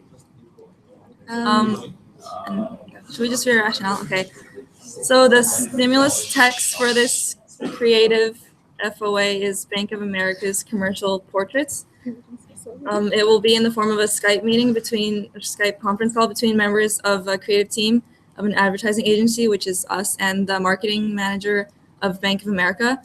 And this relates to part 2, language and mass communication. And we will demonstrate how this specific type of mass communication uses language and image, such as rhetoric, pathos, layout, and iconic imagery to persuade the audience. We will explore these ideas through the discussion of the conventions of a commercial and the use of persuasive language in advertising. We will address the affirmation learning outcomes through a discussion about the elements that would be used in this commercial in order to effectively persuade the audience. The register of this creative FOA would be quite informal and casual, as the advertising agency has collaborated with the Bank of America for several years and they have developed a close relationship.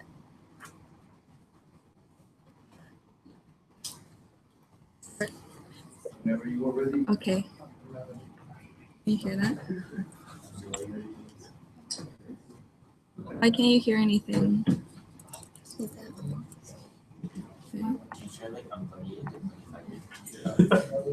Could you not? Thanks, IT crowd.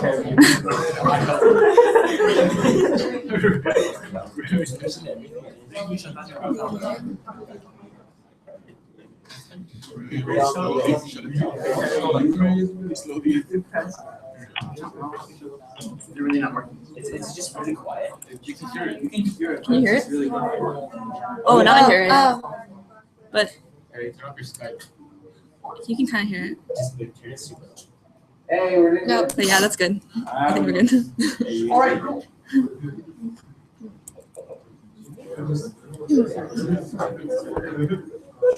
Like, are you going next? Shut it. Hey guys, how are you doing today? Hey, we're doing good. How's it over there? It's good here as well. So we've been thinking about the advertising for your company and we've come up with an idea. Oh, that's great. Tell us about it.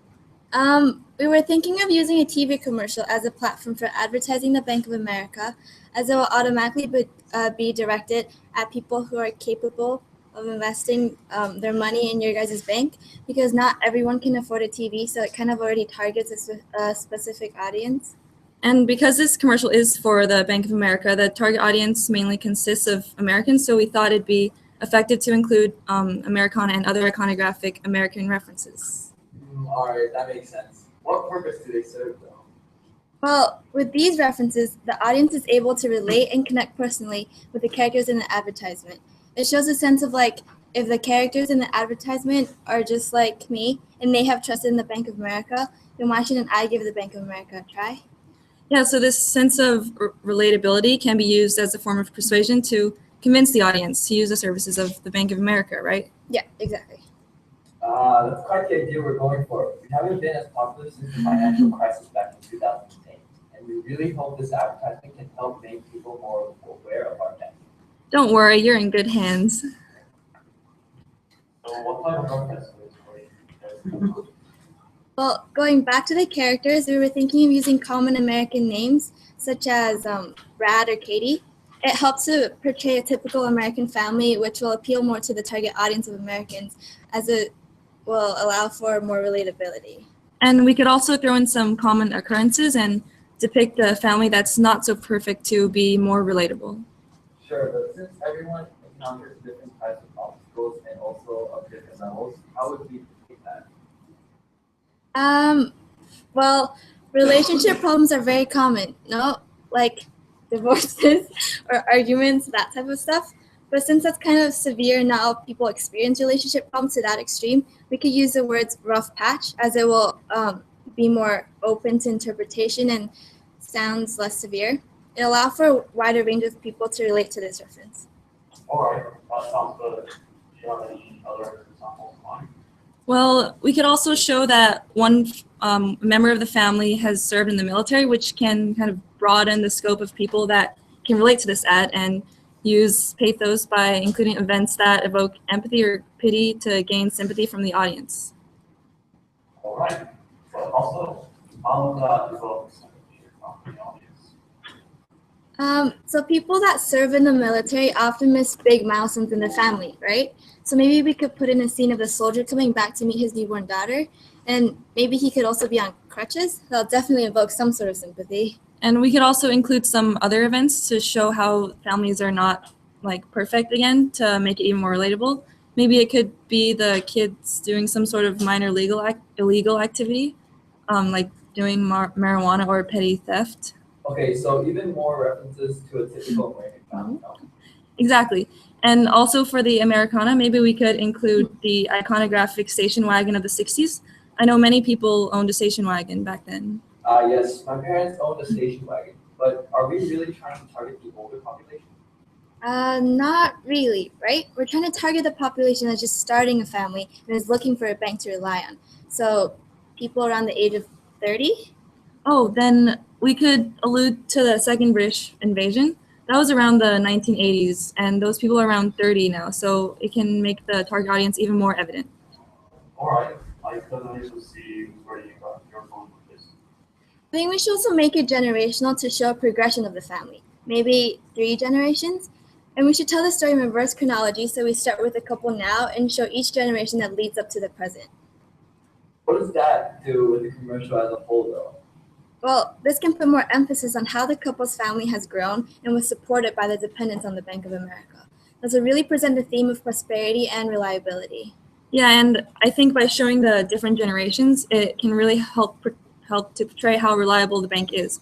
And we can even further this portrayal by showing the end of the couple's life in the beginning and how they reached to this point with the reverse chronology, like how the bank supported them from the beginning to the end.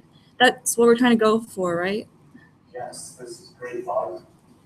Also, we can show the expansion of the family through a series of family portraits, which many American families tend to have.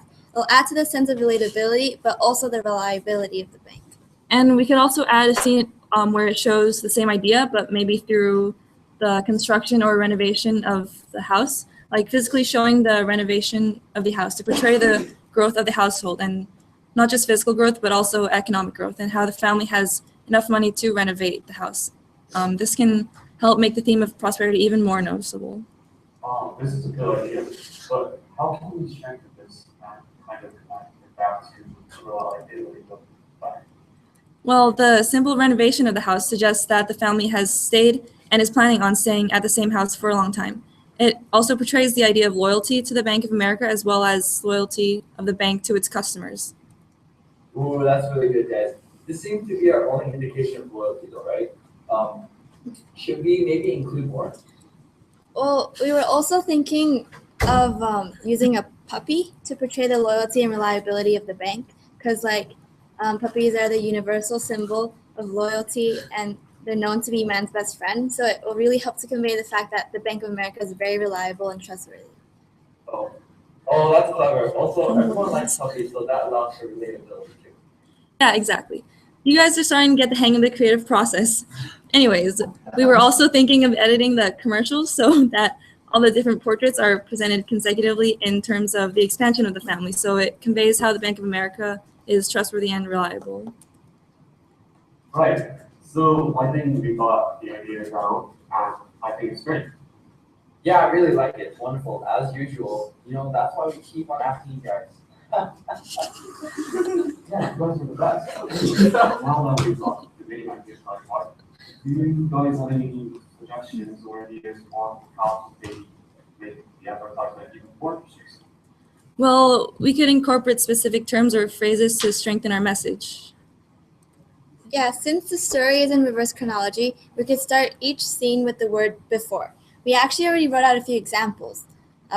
We got before they sat down one more time and before the last grandchild graced the stage. Repeating the word before can further emphasize the idea of how the expansion of the family all started with the Bank of America. Like, the family's ability to expand was thanks to the Bank of America.